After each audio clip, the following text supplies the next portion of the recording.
Vasudevaya. Om Namo Bhagavate Vasudevaya. Om Namo Bhagavate Vasudevaya. Narayanam Namaskritya Naram Jaiva Narottamam Devim Saraswatim Vyasam Tato Jayam Piriye Nashtavrahesha Bhadreshu Nityam Bhagavata Sevaya Bhagavati Uttam Shloki Bhaktir Bhavati Naishtiki. So continuing with the discussion on Srimad Bhagavatam, Canto 3, Chapter 12, Creation of Kumaras and Others, text number 34. Kadachidhyayata srishtur vedasanchaturmukhan katham srakshyami aham lokan samvetanyata pura.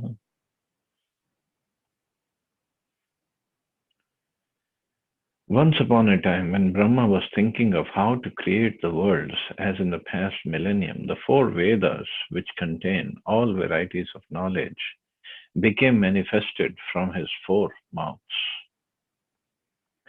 As a fire can consume anything and everything without being contaminated, so by the grace of the Lord, the fire of Brahma's greatness consumed his desire for the sinful act of sex with his daughter. So the Vedas are the source of all knowledge, and they first revealed to Brahma by the mercy of the Supreme Personality of Godhead, while Brahma was thinking of recreating the material world. Brahma is powerful by dint of his devotional service unto the Lord, and Lord is always ready to forgive his devotee if by chance he falls down from the noble path of devotional service. So previously we read how Brahma took the form of a male deer and ran after his daughter, who was roaming around as a female deer. And then how Marichi prayed along with the other sons of Brahma to the Lord. And he came to his senses. And then Brahmaji gave up that body, that sinful body. He gave up that consciousness. And now, from his four mouths, all the Vedas, they appear. So Vedas don't come from Brahmaji. Vedas are knowledge. Knowledge comes from Krishna. But by mercy of Krishna, they are appearing from the mouths of Brahmaji. Srimad Bhagavatam confirms that Lord is always ready to forgive his devotees by chance he falls down from the noble path of devotion service. Any person who is engaged 100% in the transcendental loving service of the Lord at his lotus feet is very dear to the personality of Godhead Hari. And the Lord, being situated in the heart of the devotee, excuses all kinds of sins committed by chance. It was never expected that a great personality like Brahma would ever think of sex indulgence with his daughter. The example shown by Brahma only suggests that the power of material nature is so strong that it can act upon everyone, even Brahma. Brahma was saved by the mercy of the Lord with a little punishment, but by the grace of the Lord, he did not lose his prestige as a great Brahma. So this is the mercy of the Lord, and this is the mercy of devotion service also, because Brahmaji was engaged in the devotion service of the Lord.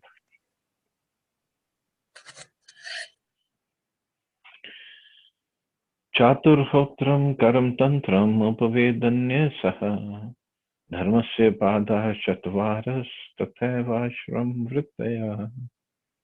The four kinds of paraphernalia for conducting the fire sacrifice became manifest. The performer, the chanter, the offerer, the fire, and the actions performed in terms of the supplementary Vedas. Also, the four principles of religiosity, truth, austerity, mercy, cleanliness, and the duties in the four spiritual orders all became manifest, because this is the subject matter of the Vedas. Eating, sleeping, defending, and mating are the four principles of material bodily demands which are common to both the animals and human society. To distinguish human society from the animals, there is the performance of religious duties in terms of one's social status and spiritual order of life, varnashram dharma. These social and spiritual divisions are all clearly mentioned in the Vedic literatures and were manifested by Brahma when the four Vedas were generated from his four mouths. Thus, the duties of humankind in terms of social status and spiritual order were established to be observed by the civilized men. Those who traditionally follow these principles are called Aryans or progressive human beings. So all these duties, all these four principles of religiosity and the four kinds of paraphernalia, everything is mentioned in the Vedas. And Brahmaji, and all the Vedas were revealed by Brahmaji. Viduruvacha sarvai vishvasrijamisho vedadin mukto asrijat yadyadena srijat devas tanme bruhi tapodhana. Vidura said, O great sage, whose only wealth is penance, kindly explain to me how and with whose help Brahma established the Vedic knowledge which emanated from his mouth. So another thing to consider is Vedas are there from the very beginning, from the time of creation. Not that Vedas wrote down 5,000 years ago and that's when Vedas appeared. No, Vedas are there from the very beginning. 5,000 years ago, Vedvyasi only put them down by in writing. Otherwise, they were there in the oral form always. Maitrevacha Rigyaju Sam Atharvakyan Vedan Purvadibhir Mukhe Shastramijyam Stutistotam Prayaschittam Vidhat Krimat. Maitreya said, beginning from the front face of Brahma, gradually the four Vedas, Rik, Yajur, Sam, and Atharva, became manifest. Thereafter, Vedic hymns, which had not been pronounced before, priestly rituals, such subject matters of the recitation, and transcendental activities were all established one after another. Ayurvedam, Dhanurvedam, Gandharvam, Vedamatmanah, Sthapatyam cha srijad Vedam, Krimat Purvadibhir. He also created the medical science, military art, musical art, architectural science, all from the Vedas. They all emanated one after another, beginning from the front face. The Vedas contain perfect knowledge, which includes all kinds of knowledge necessary for the human society, not only on this particular planet, but on other planets as well. It's understood that military art is also necessary, a knowledge for the upkeep of social order, as is the art of music. All these groups of knowledge are called the Upapurana or supplements of the Vedas. Spiritual knowledge is the main topic of the Vedas, but to help the human beings, spiritual pursuit of knowledge, the other information, as above mentioned, forms necessary branches of the Vedic knowledge. So any kind of knowledge has its origin, has its roots in the Vedas. And so like Upapuranas, Prabhupada is saying it contains these other knowledge like medical science, military art, musical art, architectural science. And of course, it doesn't write down here, but I'm pretty sure the IT, the computers knowledge, other knowledge, everything is mentioned in some form over there. Itihas Puranani Panchmam Vedamishvaraha Sarvebhya eva Vaktrebhya Sasraje Sarvadarshanaha. Then he created the fifth Veda, the Puranas, and the histories from all his mouths, since he could see all the past, present, and future. There are histories of particular countries and nations and of the world, but the Puranas are the histories of the universe. The Puranas are the histories of the universe, not only in one millennium, but in many kalpas. Brahma has knowledge of those historical facts, and therefore all the Puranas are histories. As originally composed by Brahma, they are part of the Vedas and are called the fifth Veda. So Puranas are the histories of the universe, not only from this kalpa, from different kalpa, different days of Brahmaji. And we very, I mean, stylishly and very casually, we call it, oh, these are all mythological stories. It never happened. Krishna, Ram, they are just myth. Very casually, we just call it. This is the worst form of ignorance, actually. Just because you don't want to believe or you cannot comprehend, or because of whatever vote bank, you just want to degrade these stories, these histories to some mythological stories, some made up fictional stories. This is complete nonsense. I don't know which hell will these guys go to. I have no idea.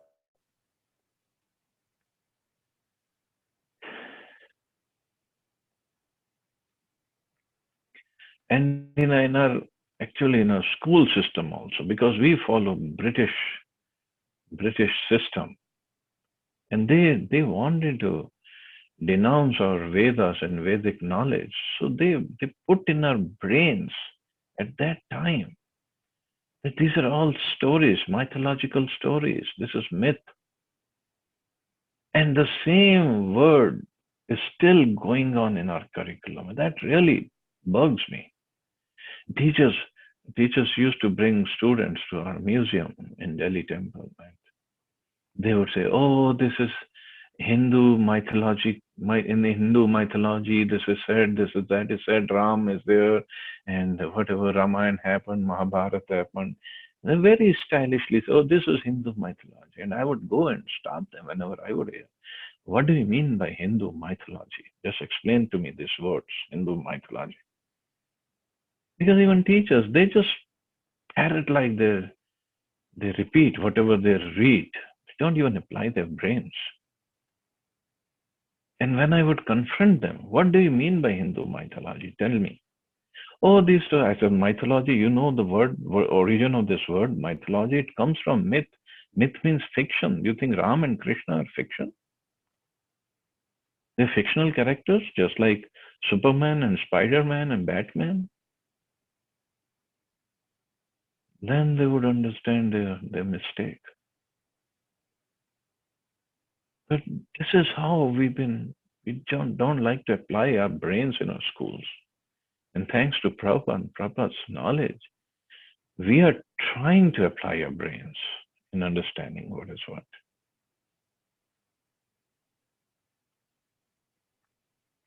Text 40. In fact, coming back to that point of mythology, once I was in the museum office, and two students from engineering college in Pune, they came to me and they said, "Sir, we came to the temple and somebody guided us to you." I said, "Okay, how can I help you?" They said, "We want some material because in IIT Delhi there's some kind of um, expo is there, and we want some material on Hindu mythology that we want to present over there.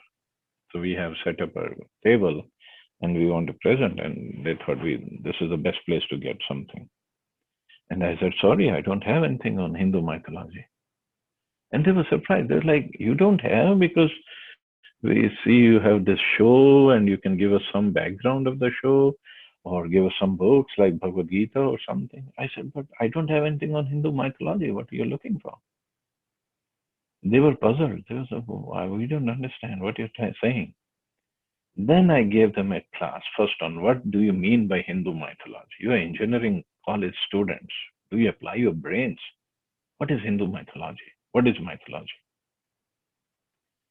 And then they understood what I was trying to say. Then I gave them Bhagavad Gita and other literature, whatever I had, whatever books I had. And then they went back to the show, and next day they both came back, and they said, "Sir, whatever we learned from you yesterday, we told to the students there, and everybody appreciated what we were discussing because we never thought of this word mythology, where it came from." I said, "This is the real teaching. Please give the real teachings. Read Bhagavad Gita. It's not mythological words. Bhagavatam, Mahabharata, Ramayana, the mythology." And here Brahmaji is Prabhupada writing, Puranas are the histories of universe, not only in one millennium, but in many kalpas.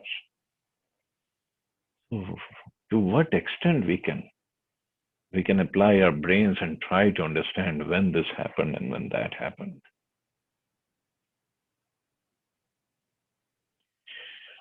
Shodashyukto Purvaktrat Purishva Agnishtu Tavatha Aptoryamati Ratro Cha Vajpayam Sagosavam.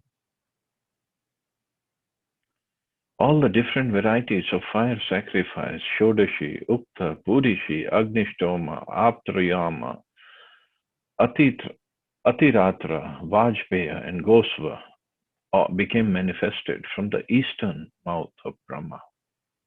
So different fire sacrifices are appearing. It means this is part of different Veda. Vidya Danam Tapasatyam Dharma Sheti Padanicha Ashramanshcha Yatha Sankhyam Srijatsaha Vrittibhi.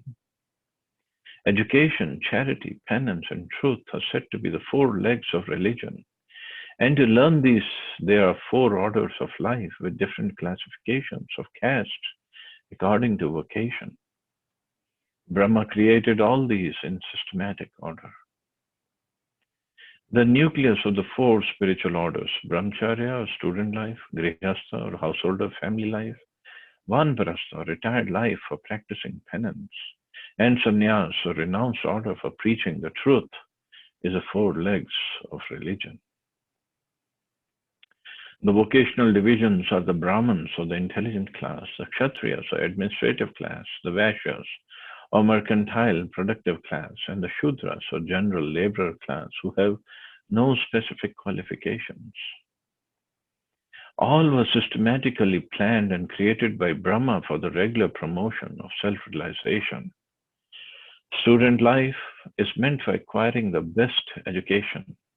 Household family life is meant for gratifying the senses, provided it is performed with a charitable disposition of mind.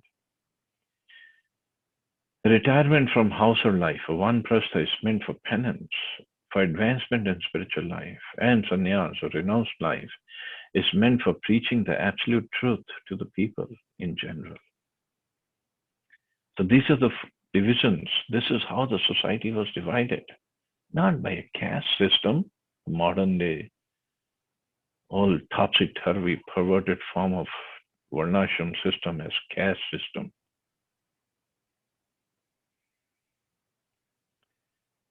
The combined actions of all members of society make the whole situation favorable for the upliftment of the mission of human life.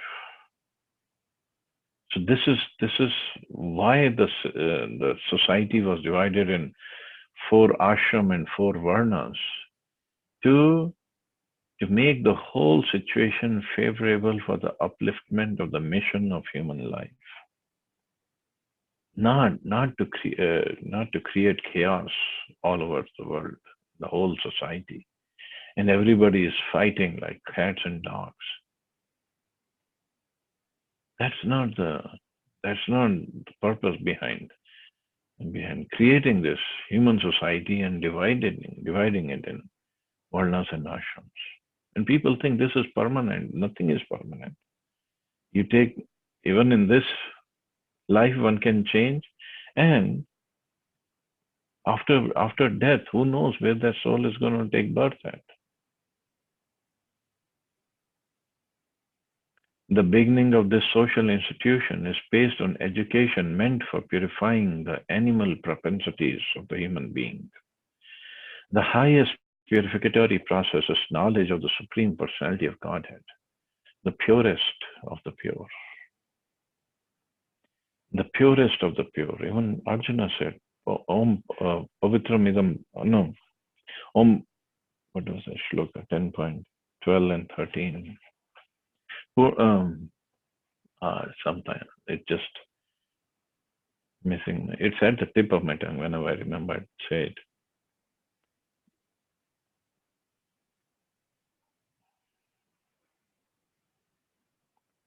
Purusham Shashvatam Divyam Adidevam. The first line is not coming to my mind. Anyway, Arjuna also said, you are the purest of the pure, of Krishna. So anybody who comes in contact with the purest of the pure, even though whether through his deity form, or whether through his holy name, whether through his other services or any other way, he also becomes pure, slowly, slowly. It doesn't depend upon whether one is a Brahman or Kshatriya or Shudra or Vaishya or Sannyasi, Vanprasgrasta, Brahmachari, or even Chandal. Anybody, because purest of the pure can purify anybody and everybody. And we all are children of Krishna. It's not like the only Brahmins are children of Krishna. Brahmins, they have higher consciousness, true, because of their past, whatever pious activities they have performed. They have higher intelligence. They can study the Vedas. They can describe, they can teach the Vedas to others. That is Brahmins.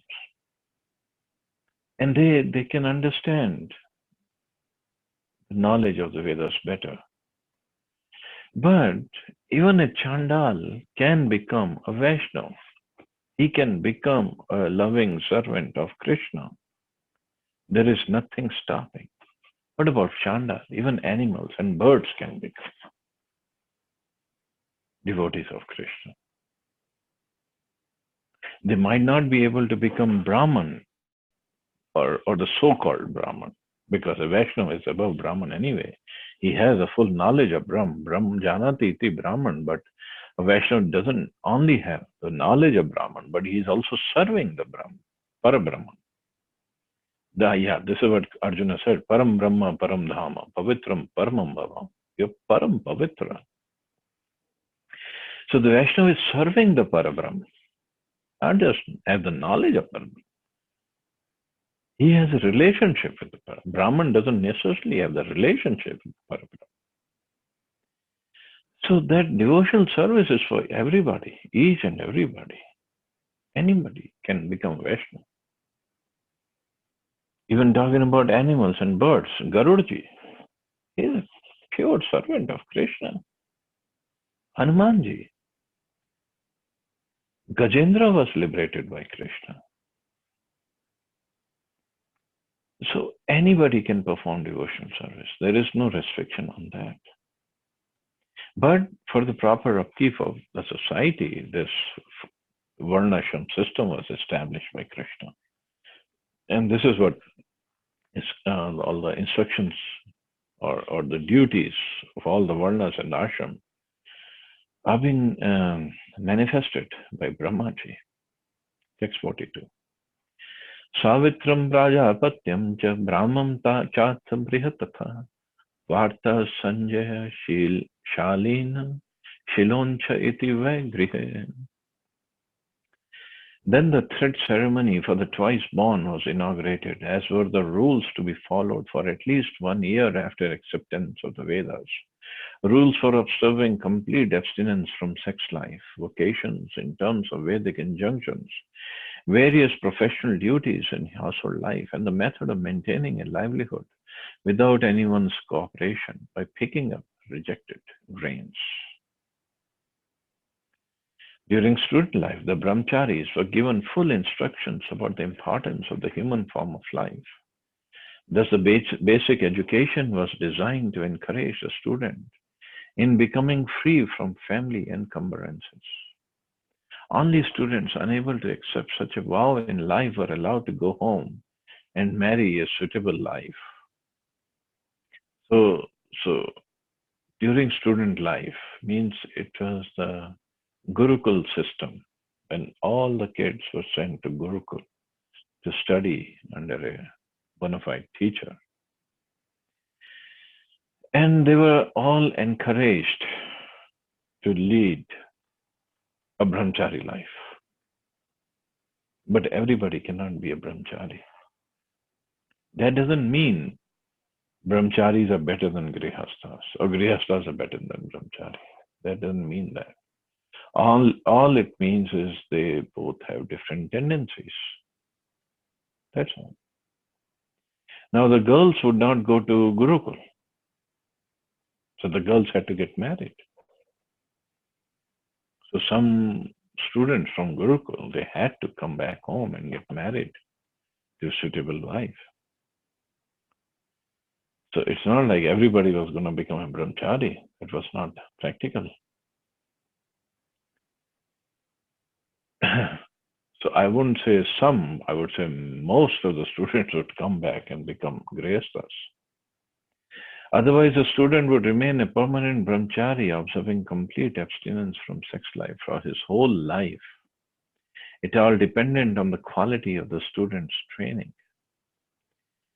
We had the opportunity to meet an avowed brahmachari in the personality of a spiritual master, Om Vishnupad Shri Srimad Bhakti Siddhanta Goswami Maharaj. Such a great soul is called a Nashtik brahmachari. In fact, tomorrow is disappearance day of Srila Bhaktisiddhanta Saraswati Maharaj. So his name came, somehow it's Krishna's arrangement in today's purport. And when he was in college, he started a club in the college during British time, actually. And that club, I'm forgetting the name of that club, but the membership of the club was open to the students who had taken a vow to remain brahmachari. So many students joined his club and they would discuss spiritual matters. But in the end, he was the only member left. So he was a Nashtik brahmachari, and the rest everybody came out and they wanted to get married. So he was, Bhakti Siddhanta Maharaj was a very, very powerful preacher and very powerful ascetic. He did so much of tapasya also. When Srila Bhaktivinoda Thakur, his father, he was trying to preach, he was trying to write books, he was trying to revive Chaitanya Mahaprabhu's movement again, because the movement was lost after Mahaprabhu left, and then the six Goswamis took over. And after the six Goswamis left, Narottam Das Thakur, Srinivas Thakur, or Srinivas Acharya, Shyamanand Pandit, then Baldev Vidyabhushan, then Vishwanath Chakravarti Thakur, Baldev Vidyabhushan. All these acharyas, they wrote books, they tried to preach, but they didn't have too much help from the society. And then there was a gap for many years, many years, maybe a century, if not less. Then Bhaktivinoda Thakur appeared. And he, in the beginning also, he didn't have this kind of association, but somehow when he came to Calcutta, he got the association of first Jagannath Das Babaji Maharaj and then Gaurkishore Das Babaji Maharaj. And then he wanted to revive. Then he He got a chance to listen and read Mahaprabhu's philosophy. And then he got attracted towards Vaishnavism. Because until then, Vaishnavism was presented in a very, very wrong way. It was more like a Sahajya or sentimentalist. So he took up the onus on himself to establish Mahaprabhu's mission again. So he was, and materially also, he was very well off. He was a judge in High Court, and especially when he was in Jagannath Puri, he was at a very high position. And in Jagannath Puri, he prayed to Lord Jagannath. He was living at a house where present-day Gaudiya Math is there on Grand Road, and he prayed to Lord Jagannath that please send me a ray. A ray means one of your personal rays or personal associates, because alone I am not being able to establish the teachings of Mahaprabhu again. So Bhakti Siddhanta Saraswati Thakur was born in Jagannath Puri, and when he was 6 months old, Lord Jagannath Rath Yatra procession was going to take place. And Jagannath's Rath started from Shri Mandir, like every year it does. And Gaudiya Math is not too far from Shri Mandir on Grand Road. And Lord Jagannath's chariot came in front of Gaudiya Math, or at that time, Bhakti Vinod Thakur's house. And it stopped right there. And the Rath chariot would not move. It was there for 3 days. People could not move him because Jagannath ji didn't want to go. And Bhagavati Devi was wife of Bhaktivinoda Thakur, and now she was the wife of the magistrate. So she got on the chariot with little baby. His name was Bimla Prasad at time, Bhakti Siddhanta Maharaj. She took that little baby, 6 months old baby, on the chariot, and then he paid obeisances to Lord Jagannath. And at that time, Jagannath's garland fell on the child.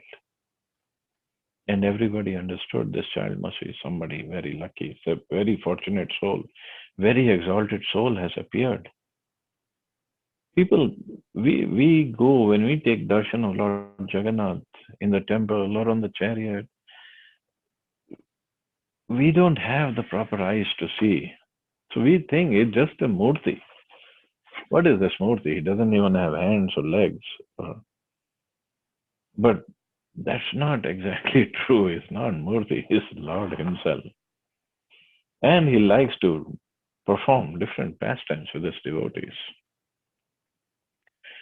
So like this falling of the garland. Somebody, those who don't have faith, they'll say, oh, maybe the garland was heavy, and maybe it got untied in the bag, and that's why it fell down. But no, those who are devotees, those who have faith, those who can see the Lord's pastime, they saw, and they proclaimed that this child is somebody special. And Bhakti Siddhanta Maharaj was really special from his childhood. He would only engage in discussing Krishna Katha. He would read whatever his father was writing, and he was I think 7 or 8 years old when he would start giving classes on Bhagavad Gita. He had no inclination of going and playing with the kids like other kids do at that age. He would just read whatever his father was writing, and other scriptures he would just read. And he was considered like a walking encyclopedia. He had so much of knowledge. When he was in college, he was a brilliant student. He was very good in astrology and astronomy. So much so that he had given a Siddhantas, a a principal, and that's why he got the title. He gave Surya Siddhanta, yeah, principle for sun, something about astronomy and astrology, and uh, and he was given a title for that. But then he just dropped out of college. People were surprised. Why is he dropping out of college? Such a brilliant student. And his thought was, if I stay in college, I'll definitely come first, and then everybody will expect me to study more and take up a job of a teacher in the college, and maybe go to England and so do some more studies over there. And he just didn't have his inclination towards it. He wanted to establish Mahaprabhu's teachings. So he just dropped out of college. Very shocking for everybody. And then Bhaktivinoda Thakur, yeah, one day what happened was Bhaktivinoda Thakur was called in Navadvip. That time he had moved to Navadvip. He was called for a debate in Navadvip, that who's better, Brahman or a Vaishnava. And somehow Bhaktivinoda Thakur got sick. He fell sick. So he asked Bimla Prasad to go and defend Vaishnavas, defend Vaishnavism. So Bimla Prasad went there, and there was a debate. There were so many Brahmins, caste Brahmins on the stage. So he went to the stage and he started speaking so highly about the Brahmins. He was quoting the scriptures left and right and glorifying Brahmins. And all the Brahmins, they were thinking, oh, this is very wonderful, because this guy is supposed to be speaking against us, but he's speaking for us. He's our friend. And they were feeling very nice. Oh, this is great. So after praising Brahmins and the scriptures, how they glorify Brahmins, then Bimala Prasad, then he started talking about Vaishnavas and what scriptures talk about Vaishnavas. And then he glorified Vaishnavas. It went to such an extent that the Brahmins practically had no argument and they left the stage. And the crowd, because they just loved the arguments given by Bhaktisiddhanta Maharaj, that they wanted to jump on the stage and touch his feet. Police was there. Police came to Bimla Prasad. They said, sir, you have to leave this place. We cannot control this crowd. But one cop came and he said, but before leaving, you put your foot in this bucket full of water. But Bimla Prasad, why do you want me to do that? He said, this crowd is going crazy. They want to touch your feet. So I'll just do this charna. I'll take this water and sprinkle over everybody's head, and they will calm down. And then you just leave this place. You run away from here. So this is how Bhaktisiddhanta Maharaj left that place. And his popularity was increasing because of his knowledge. And the Brahmins, they were feeling threatened, caste Brahmins. So and afterwards, Bhakti Vinod Thakur told Bimla Prasad, his son, to go and take initiation from Jagannath Das, Gaurkishore Das Babaji Maharaj. Gaurkishore Das Babaji Maharaj, he was like a Babaji. He was a Babaji. He had no disciples, not a fixed residence, and he would always be chanting the holy names. So Bimla Prasad went to him. Gaurkishore Das Babaji Maharaj told him that, why do you want me to take initiation from him? He tried to discourage him, but Bimla Prasad said, no, I'm going to take initiation from you. So Gaurkishore Das Babaji Maharaj said, okay, you go back, come some other time, I'll think about it. Bimla Prasad went again. Oh, you came back. Okay, I'll ask Chaitanya Mahaprabhu, Gaurkishore Das Maharaj. I'll ask Mahaprabhu. If he tells me to give you initiation, I'll give you initiation. Come back some other time. So this, it went on for a few times. And now every time Bimla Prasad will come, Gaur Keshava, oh, I met Mahaprabhu, but I forgot to ask him about your initiation. So go back. So one fine day, finally, Bimla Prasad came to Gaur Keshava Das Babaji Maharaj. He said, either you give me initiation today or I'm going to jump into Ganges and commit suicide. Gaur Keshava Das Babaji Maharaj said, okay, now you're so desperate. Okay, fine. Go take bath in Ganges, come and I'll give you Diksha. So that's when Gaur Kishore Das Babaji Maharaj gave him initiation. And his initiated name was Varshbhanvi Devi Daitai, means the servant of Varshbhanvi Devi or Radharani. So, Bhaktisiddhanta Maharaj of Varshbhanvi Devi Daitai, he was very happy and he came back. Now he was initiated, now he had to follow the orders of his Guru Maharaj. And Gaur Kishore Das Babaji Maharaj, now look at the arrangement. Bhakti Siddhant Maharaj was a big scholar. He was, like, as I said, walking encyclopedia at that time. And Gaur Kishore Das Babaji Maharaj, in material sense, he was not a literate person. He couldn't even read, write. He couldn't even write his name. He would do his thumb impression if he had to. But he became a spiritual master of Bhakti Siddhanta Saraswati Thakur. And then Bhakti Siddhanta Maharaj left for Navadvip. And he made a hut for himself and he went in and he was chanting. He took a vow of chanting 1 billion holy names. So means he was chanting 192 rounds, 3 lakh names every day. I think it went on for 10 years or so. And after that, chanting for that many days continuously, then he got the message or he got the realization that he should go to Calcutta and preach. So he came to Calcutta, he has set up Gaudiya Math. And at that time, with so much of difficulty, no money, hardly any money, he established 64 Gaudiya Math all over India. Not just in Calcutta, he established all over India. Calcutta was the head office. We were listening to him, his lectures. Many people joined.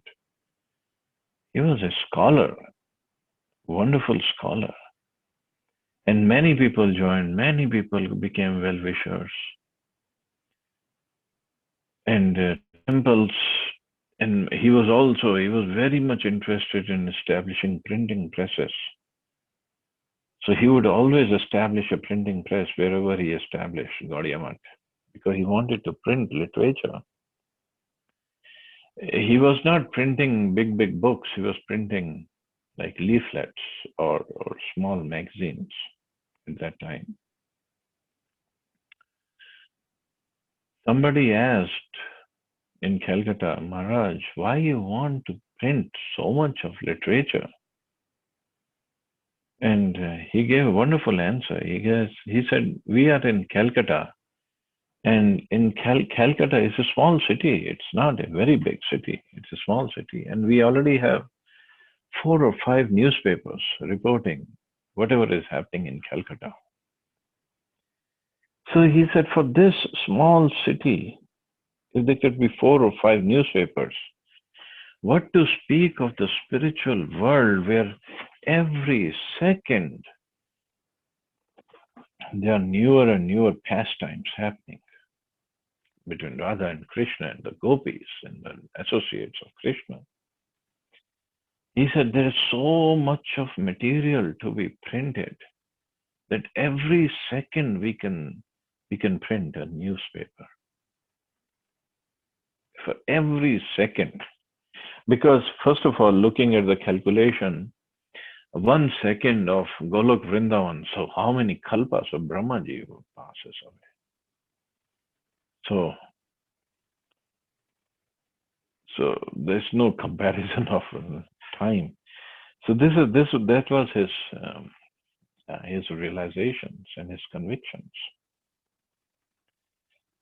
In the middle of there was famine in Calcutta that time, and in middle of, and then the freedom movement was gaining strength, but he would still go out and preach, and he had established this doll exhibition, theistic doll exhibition in middle of Calcutta, and all these big freedom leaders, freedom fighters, Subhash Chandra Bose, Annie Besant, and so many others, they met him, and they wanted Bhaktisiddhanta Maharaj to give the brahmacharis for the freedom fighter movement.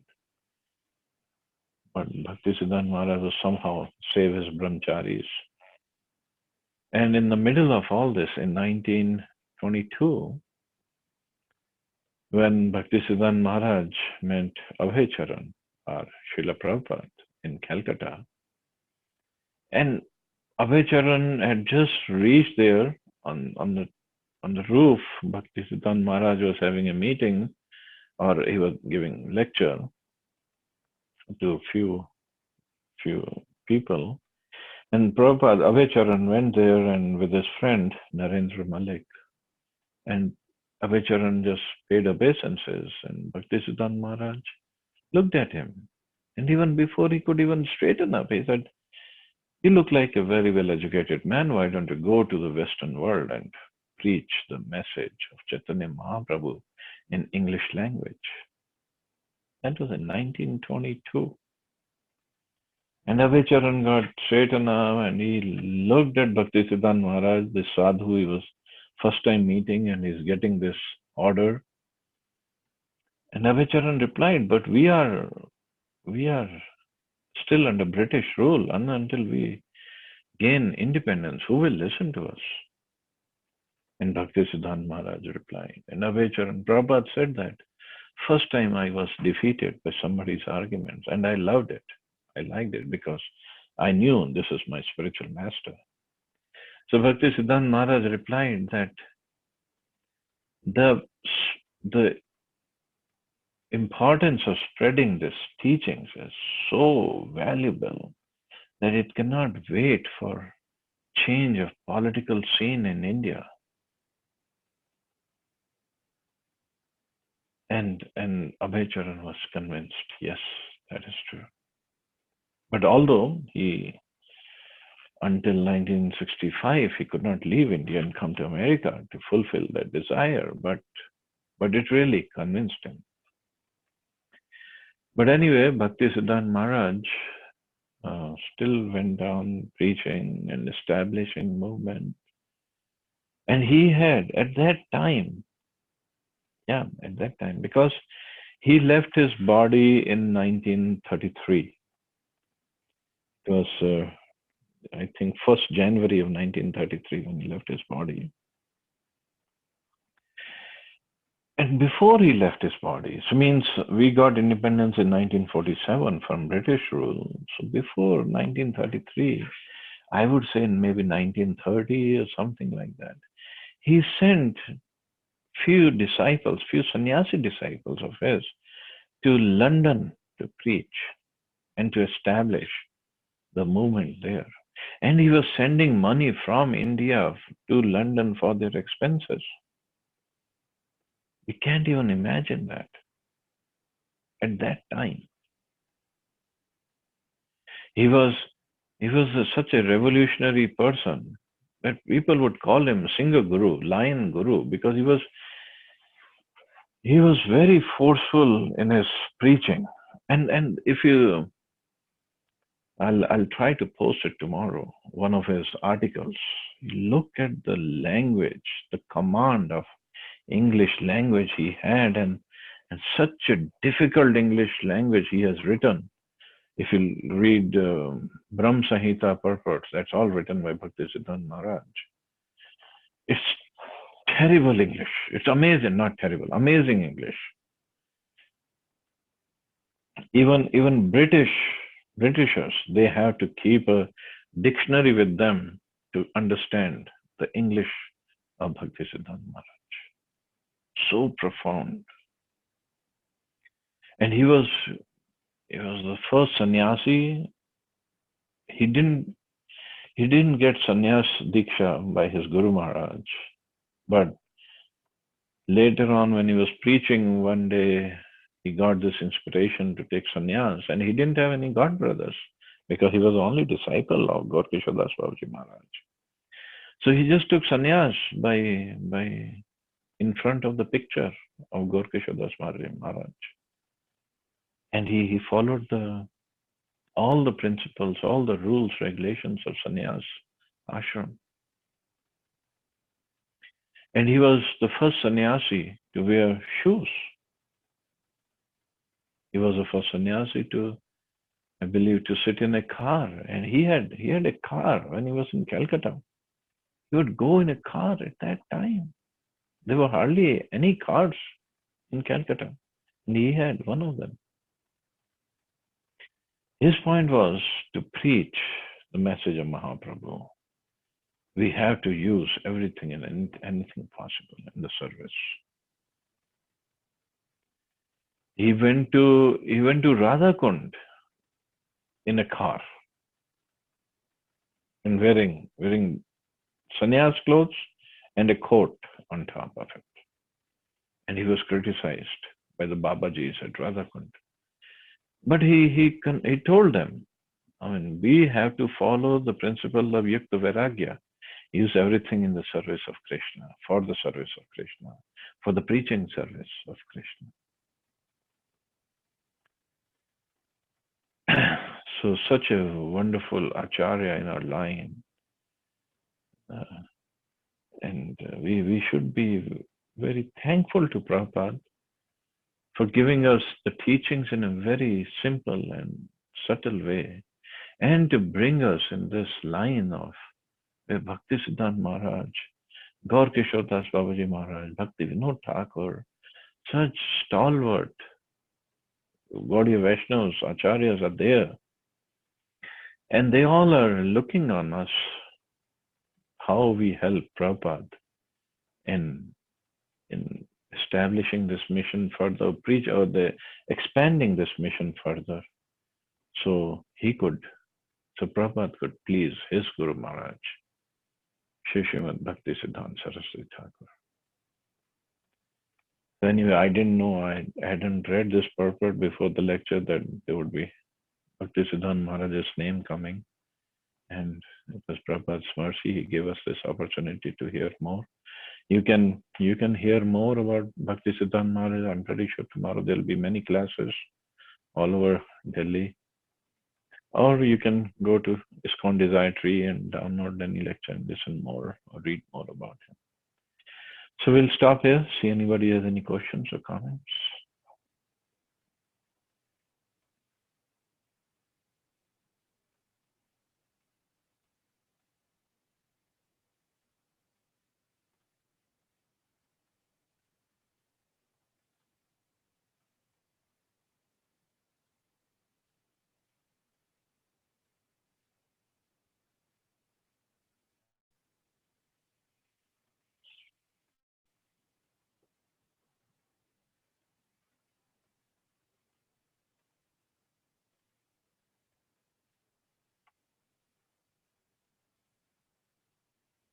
Well, I guess. Thank you, brother. There's so many things told I have never read, and it is very, very helpful actually. We know him much, but today you gave some very specific details which I have not read. So there are so many. There are so many more. There are so many more about him. Yeah, it's amazing. So yes, today you actually can read don't more. go beyond. Prabhupada, to read about Prabhupada's books only, we have not been able to do so far in life. And this life only is not enough to read all the books Prabhupada has written. So we never touched on the books of Bhaktisiddhanta Saraswati Maharaj. But like this, when we hear, we feel very, very empowered that we have a line of very strong, gurus who are like a backup for all of us. Oh, yeah. Like a mountain. It's like a Oh, mountain yeah. standing behind us. So formidable. Yeah, Thank that you. way we are very fortunate. We are very fortunate.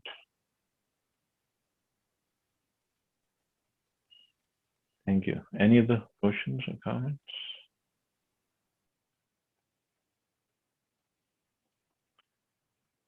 Okay, so we'll stop here. You all have a wonderful day. Hare Krishna. Jai Srila Prabhupada. Hare Krishna. Thank you, Prabhuji.